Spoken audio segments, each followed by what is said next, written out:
বন্ধুরা, বলা হয় যে শ্রীমদ্ভগবদ্গীতা শুধুমাত্র একটি ধর্মের জন্য নয়, এটি পৃথিবীর প্রতিটা মানুষের পড়া এবং বোঝা উচিত, যাতে সেই ব্যক্তি তার জীবনে সুখ, শান্তি ও সাফল্য লাভ করতে পারে। শ্রীমদ্ভগবদ্গীতায় মোট 18টি অধ্যায় রয়েছে এবং এই 18টি অধ্যায়ে মোট 700টি শ্লোক রয়েছে, যা সংস্কৃত ও শুদ্ধ বাংলা ভাষায় লেখা, তাই সবার পক্ষে পড়া ও বোঝা একটু কঠিন হয়ে পড়ে। আর আজ তাই খুব বিশেষ এই ভিডিওটিতে আমি আপনাদের শ্রীমদ্ভগবদ্গীতা 111টি জীবনের প্রতি পদক্ষেপের প্রয়োজনীয় শ্লোক সাধারণ বাংলা ভাষায় আপনাদের বলতে চলেছি, যা জানলে আপনি শ্রীমদ্ভগবদ্গীতার প্রকৃত অর্থ বুঝতে পারবেন। এই কারণেই আপনি প্রতিদিন সকালে এই ভিডিওটি একবার করে অবশ্যই শুনুন। বন্ধুরা, আপনারা যদি এই ভিডিও অধিক করে লাভ পেতে চান তাহলে অবশ্যই হেডফোন ব্যবহার করবেন। তাহলে আসুন এবার জেনে নেই শ্রীমদ্ভগবদ্গীতার অতি মূল্যবান কিছু কথা। শ্রীকৃষ্ণ বলেছেন, যে ব্যক্তির মধ্যে জ্ঞানের অভাব এবং ঈশ্বরে বিশ্বাস নেই, সে ব্যক্তি কখনো জীবনের সুখ ও সাফল্য লাভ করতে পারে না। কে কি করছে, কিভাবে করছে এবং কেন করছে, এসব থেকে যত দূরে থাকবে ততই সুখী থাকবে। একজন বিবেকবান মানুষ যখন সম্পর্ক টিকিয়ে রাখা বন্ধ করে দেয়, তখন জানবে তার আত্মসম্মানে নিশ্চয়ই কোথাও আঘাত লেগেছে। মোহ বা টান তার উপর অনুভব করো, যার উপর তোমার অধিকার আছে। যার উপর তোমার অধিকার নেই তার উপরে মোহ ও টান অনুভব করা উচিত নয়। যারা অন্যের কষ্ট বোঝে, যাদের মমতা আছে এবং হৃদয় থেকে যারা শুদ্ধ, তাদের আর জন্ম নিতে হয় না। তোমার কর্মেই তোমার আসল পরিচয়, নইলে এক নামের তো হাজারো মানুষ হয়। যা হবার থাকে তা হয়েই থাকে, আর যা হবার নয় তা কখনোই হয় না। এই ধৃতা যাদের মনে থাকে তারা কখনো চিন্তা করে না। কর্ম এমন একটি ফসল যা একজন ব্যক্তিকে যে কোনো পরিস্থিতিতে কাটতেই হয়, তাই সর্বদা ভালো বীজ বপন করুন, যাতে ফসল ভালো হয়। সদা সন্দেহকারী ব্যক্তির জন্য প্রসন্নতা পাওয়া না এই জীবনে সম্ভব, আর না অন্য জীবনে। বস্তুর সম্পর্কে চিন্তা করে মানুষ তাদের প্রতি আসক্ত হয়ে পড়ে, এই কারণে তাদের মধ্যে কামনাবাসনা তৈরি হয় এবং কামনাবাসনা বিঘ্নিত হলে ক্রোধ উৎপন্ন হয়। ভালোবাসা সর্বদা ক্ষমা চাইতে পছন্দ করে এবং অহং সর্বদা ক্ষমা চাওয়াতে পছন্দ করে। মন থাকাই তার প্রতি শ্রেষ্ঠ উত্তর, যে আপনার কথার মূল্য দেয় না। হে পার্থ, যাদের ভক্তিতে বিশ্বাস নেই তারা আমাকে লাভ করতে পারে না। তাই তারা জন্মমৃত্যুর পথে এই ভৌতিক জগতে বারংবার আসতে থাকে। ভগবান শ্রীকৃষ্ণ গীতায় বলেছেন যে, হে অর্জুন, যারা আমার পরম ভক্ত, যারা সর্বদা আমাকে স্মরণ করে এবং একক চিত্তে আমার উপাসনা করে, আমি স্বয়ং তাদের প্রত্যেকের কল্যাণের উত্তর দায়িত্ব গ্রহণ করি। যতটা সম্ভব চুপ থাকাই ভালো, কারণ কথাই মানুষকে সবচেয়ে বেশি অপরাধ করতে বাধ্য করে। ভালো কাজ করার পরও মানুষ শুধু তোমার খারাপ কাজগুলোই দেখবে, তাই লোকে কি বলবে তাতে কান দিও না, নিজের কাজ করে যাও। তুমি আজ যে কর্ম করছ, তার ফল তুমি কাল অবশ্যই পাবে, আর আজ তোমার যা কিছু আছে তা তোমারই দ্বারা করা তোমার অতীতের কর্মের ফল। শ্রীকৃষ্ণ বলেন, আমি কারোর ভাগ্য তৈরি করি না, সবাই সবার ভাগ্য নিজেই তৈরি করে। ভালো উদ্দেশ্য নিয়ে করা কাজ কখনো বৃথা যায় না, আর তুমি তার ফল অবশ্যই পাবে। কোনো কাজ নিয়ে চিন্তা করা উচিত, কিন্তু চিন্তা এত করা উচিত নয় যাতে ওই কাজই নষ্ট হয়ে যায়। বদলে যাও সময়ের সাথে, অথবা সময়কে বদলাতে শেখো। ভাগ্যকে দোষ না দিয়ে যে কোনো পরিস্থিতিতে চলতে শেখো। অন্যের জীবনকে পরিপূর্ণতার সাথে অনুলিপি বা অনুসরণ করার চেয়ে নিজেকে জেনে অসম্পূর্ণভাবে বেঁচে থাকা ভালো। সংসারে কোনো মানুষই সর্বগুণ সম্পন্ন নিখুঁত নয়, তাই কিছু ত্রুটি উপেক্ষা করে তাদের প্রতি সম্পর্ক বজায় রাখ। সঠিক কর্ম সেটা নয় যার ফলাফল সর্বদা সঠিক হয়, তবে সঠিক কর্ম হল সেটা যার উদ্দেশ্য কখনো ভুল নয়। তোমার কেবল তোমার কর্ম করার উপরে অধিকার আছে, কিন্তু কর্মের ফলে তুমি অধিকারী নও। না তুমি নিজেকে তোমার কর্মের ফলের কারণ মনে করো, আর না কখনো কর্ম না করার প্রতি আসক্তি হয়। মানুষ নয়, তার কাজ ভালো বা মন্দ হয়, আর মানুষের কর্ম অনুযায়ী সে তার ফল পায়। যখন ভবিষ্যৎ অন্ধকার দেখাতে শুরু করে, তখন তোমায় বর্তমানের দিকে মনোনিবেশ করতে হবে। চেষ্টা কর, সমাধান বের করো, আজ না হলে কাল বের হবে। অর্জুনের তীরের মতো মরুভূমির থেকেও জল বেরিয়ে আসবে। যখন আমাদের মন দুর্বল হয়, তখন পরিস্থিতি একটি সমস্যা হয়ে দাঁড়ায়, আর যখন মন স্থিতিশীল থাকে, তখন পরিস্থিতি একটি পরীক্ষা হয়ে দাঁড়ায়, আর যখন আমাদের মন মজবুত হয়, তখন পরিস্থিতি সুযোগ তৈরি করে। জীবনের সবচেয়ে বড় ভুল সেটাই যেটা থেকে আমরা কিছুই শিখি না। হে ভারতবংশী, দেহের মধ্যে থাকা জীবিতকে কখনো হত্যা করা যায় না, তাই কোনো জীবের জন্য তোমার দুঃখ করার দরকার নেই। মানুষের মানবতা ঠিক ওই সময় নষ্ট হয়ে যায় যখন সে অন্যের দুঃখে আনন্দ পায়। সময় শেখায় জীবন কারুর জন্য অপেক্ষা করে না, আর না কারুর জন্য থামতে পারে। জীবনও তার সাথেই খেলে যে খেলোয়াড় সেরা হয়। কষ্ট সবার একই রকম, কিন্তু আত্মবিশ্বাস সবার আলাদা আলাদা। কেউ হতাশ হয়ে ছিন্নভিন্ন হয়ে যায়, আবার কেউ সংগ্রাম করে জ্বলে ওঠে।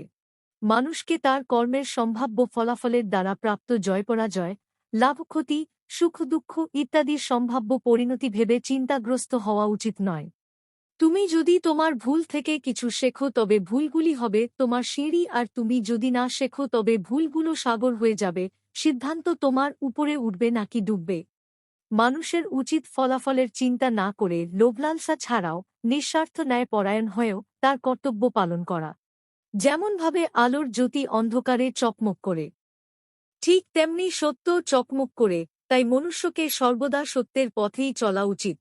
মানুষ যেমন করে পুরানো বস্ত্র পরিত্যাগ করে নতুন বস্ত্র পরিধান করে, ঠিক তেমনি আত্মাও পুরানো অসার শরীর পরিত্যাগ করে নতুন এক ভৌতিক শরীর ধারণ করে। সমস্যাগুলো ততটা শক্তিশালী নয় যতটা আমরা মনে করি। কখনো শুনেছ অন্ধকার সকাল হতে দেয়নি? ভুল খোঁজা ভুল নয়, শুধু শুরুটা নিজের থেকে হওয়া উচিত। ৪৪ এটা জরুরি নয় যে প্রতিবার তোমার কথাকে সঠিক বলে ধরা হবে, তাই মাঝে মাঝে চুপ থাকাই বেশি ভালো হয়। যে যত শান্ত হয় সে ততই গভীরভাবে তার বুদ্ধির প্রয়োগ করতে পারে। সমালোচনাকে ভয় পেয়ে কখনোই নিজের লক্ষ্য ত্যাগ করবে না, কারণ যারা সমালোচনা করে তাদের মতামত লক্ষ্য অর্জনের সাথে সাথেই পরিবর্তন হয়ে যায়। তোমার পরাজয় এবং জয় তোমার চিন্তার উপরে নির্ভর করে, তাই তুমি যদি মেনে নাও তবে পরাজয় হবে, আর যদি তুমি দৃঢ়প্রতিজ্ঞ হও তবে বিজয় হবেই। সবচেয়ে বিচক্ষণ ও স্থির মনের মানুষ সেই, যে সফলতায় গর্বিত হয় না এবং ব্যর্থ হলে দুঃখে ডোবে না। যদি তোমার প্রশংসা করা হয়, তবে আরও সতর্ক হওয়া দরকার। জীবনে কখনো কারোর সঙ্গে তুলনা করবে না। তুমি যেমনই হও তুমিই সর্বশ্রেষ্ঠ। একজন মানুষ তার বিশ্বাস দ্বারা তৈরি হয়, সে যেমন বিশ্বাস করে তেমনি সে হয়ে ওঠে। যে মনকে জয় করেছে তার জন্য মনই সবচেয়ে ভালো বন্ধু, কিন্তু যে এটা করতে পারে না তার জন্য মন সবচেয়ে বড় শত্রু হয়ে ওঠে। নেতিবাচক চিন্তা আসবে, এটা নিশ্চিত। তবে এটা তোমার উপরে নির্ভর করে তুমি তাদের উপরে কতটা গুরুত্ব দাও। সর্বদা মনে রাখবে, ভালো দিনগুলো পেতে তোমাকে খারাপ দিনের সাথে লড়াই করতেই হবে। জীবনে কোনো কিছুই চিরস্থায়ী নয়, তাই নিজেকে খুব বেশি চাপ দেবে না, কারণ পরিস্থিতি যতই খারাপ হোক না কেন তা অবশ্যই পরিবর্তন হবে। সংসারে যে কষ্ট দেয় তার ব্যক্তিত্ব যতই বড় হোক না কেন তা কখনোই ভগবানের কৃপা দৃষ্টির চেয়ে বড় হতে পারে না। অনুপ্রেরণার সবচেয়ে বড় উৎস হল তোমার নিজের চিন্তা, তাই বড় চিন্তা কর এবং সর্বদা নিজেকে জেতার জন্য অনুপ্রাণিত কর। যে মনকে জয় করছে সে ইতিমধ্যেই পরমাত্মাকে লাভ করেছে, কারণ সে শান্তি লাভ করেছে। এমন ব্যক্তির কাছে সুখ দুঃখ, শীতগরম এবং সম্মান অসম্মান সব সমান। অসুবিধাগুলি কেবলমাত্র সেরা মানুষের কাছেই আসে, কারণ তারাই তাদের সর্বোত্তম উপায়ে কার্য করার ক্ষমতা রাখে। কেউ যাই বলুক না কেন নিজেকে শান্ত রাখ, কারণ সূর্য যতই উজ্জ্বল হোক না কেন সমুদ্র শুকিয়ে যায় না। যেখানে তোমার কোনো মূল্য নেই সেখানে থাকা অন্যায়, সেটা কারোর ঘর হোক বা কারোর মন। যারা মনকে নিয়ন্ত্রণ করতে পারে না তাদের জন্য মন শত্রুর মতো কাজ করে। যখন কারোর জীবনের সবকিছু শেষ হয়ে যায়, তখন এই সৃষ্টি কোনো না কোনোভাবে তাকে কারো কাছে পাঠায় তার আঙুল ধরতে। তারই নাম হল শ্রীকৃষ্ণ। মানুষকে তার কর্মের সম্ভাব্য ফলাফলের দ্বারা প্রাপ্ত জয়পরাজয়, লাভ-ক্ষতি, সুখ-দুঃখ ইত্যাদির সম্ভাব্য পরিণতি ভেবে চিন্তাগ্রস্ত হওয়া উচিত নয়।